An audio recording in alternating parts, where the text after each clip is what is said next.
Hey guys, welcome to the book of Job.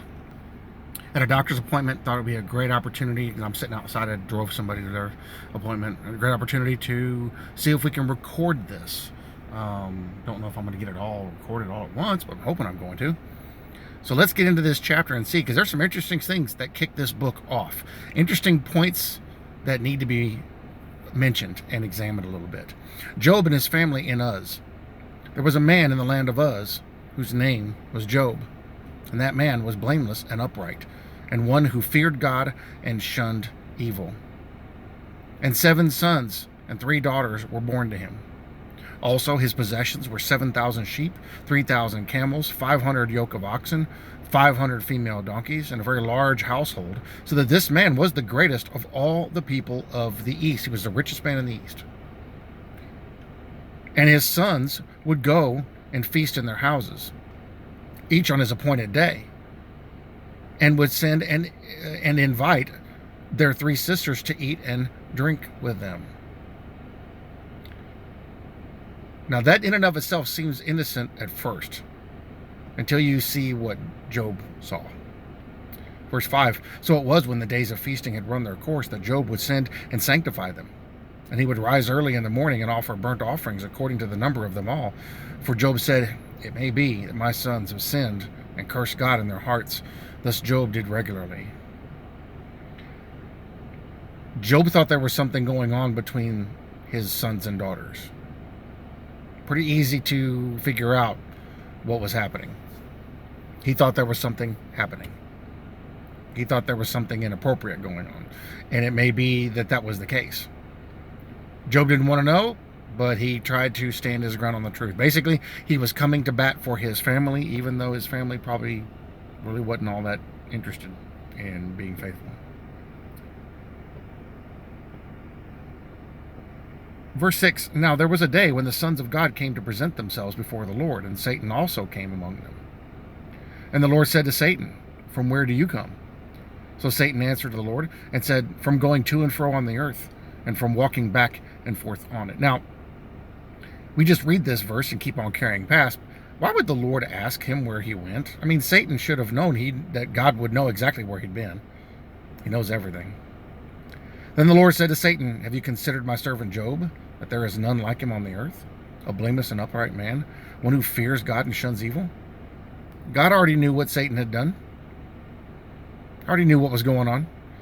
So Satan answered the Lord and said, does Job fear God for nothing? See, Satan placed checkers while God placed 3-dimensional chess. God already knew all this. Have you not made a hedge around him, around his household, and around all that he has on every side? You have blessed the work of his hands, and his possessions have increased in the land. But now stretch out your hand and touch all that he has, and he will surely curse you to your face. Now, God already knew where this was going to go. He already knew how this was going to play out. There are no surprises here. And the Lord said to Satan, behold, all that he has is in your power. Only do not lay a hand on his person. So Satan went out from the presence of the Lord. Now there was a day when his sons and daughters were eating and drinking wine in their oldest brother's house. It may be that there was something going on here. Now this is an instance here where God already knows what's happening and what's going to happen. Sometimes we're like, oh, I can't believe God took them so young. Well, it may be that the Lord knew something the rest of the world did not know. It may be that the Lord understood something about that person that the rest of us weren't aware of. And it may be that these kids had a whole lot of other issues going on that even Job wasn't aware of. And so God used this instance to take care of it. And a messenger came to Job and said, the oxen were plowing and the donkeys feeding beside them, when the Sabeans raided them and took them away. Indeed, they have killed the servants with the edge of the sword, and I alone have escaped to tell you.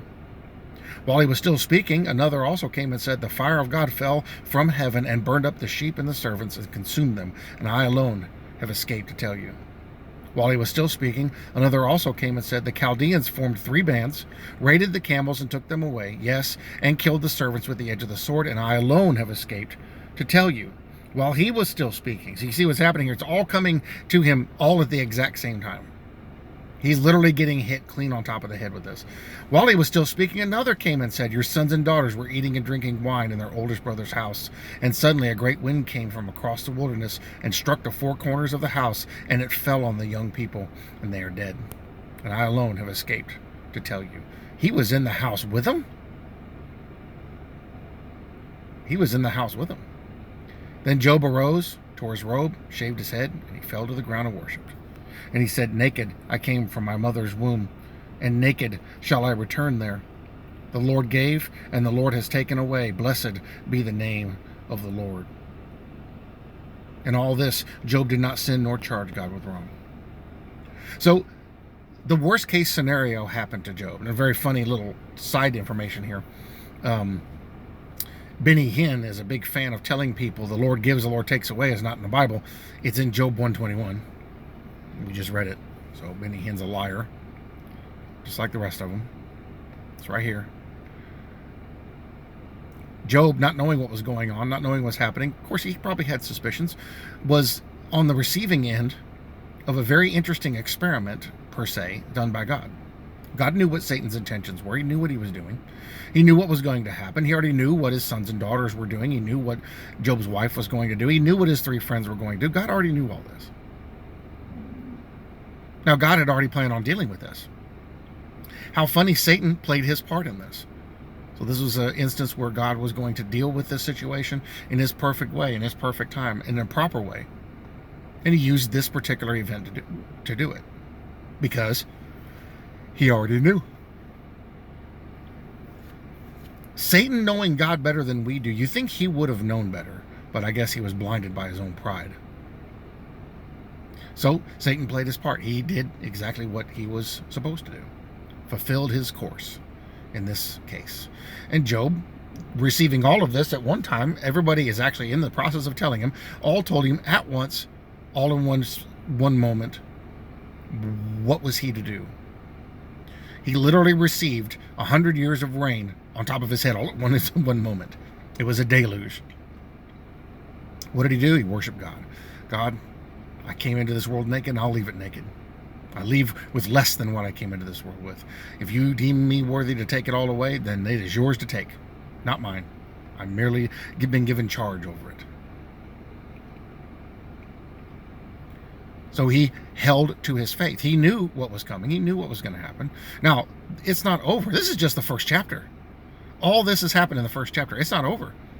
Now his wife is going to torment him. His friends are going to torment him. And then three of them are going to come and sit with him and continue to torment him through this entire book until God comes and says, all right, the three of you need to get stepping. There is no place for you here. You are not helping this situation. Beat it.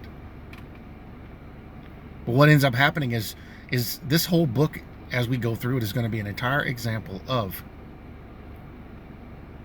God dealing with his children in a perfect way. And though the troubles may become very, very bad, though we may be hit on all sides, though we may receive a deluge, he's still watching over us because he actually made Job that much greater after the fact. And we'll see that when we get to the end.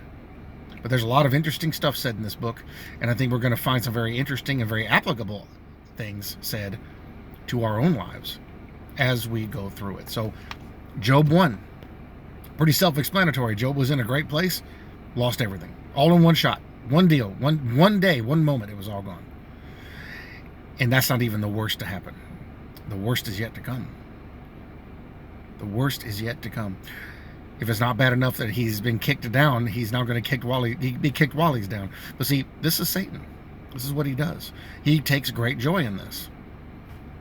All we have to do is have faith and believe. And be silent and watch and listen and wait. Petition the Lord. And he will deal with it. Which is what Job ends up doing.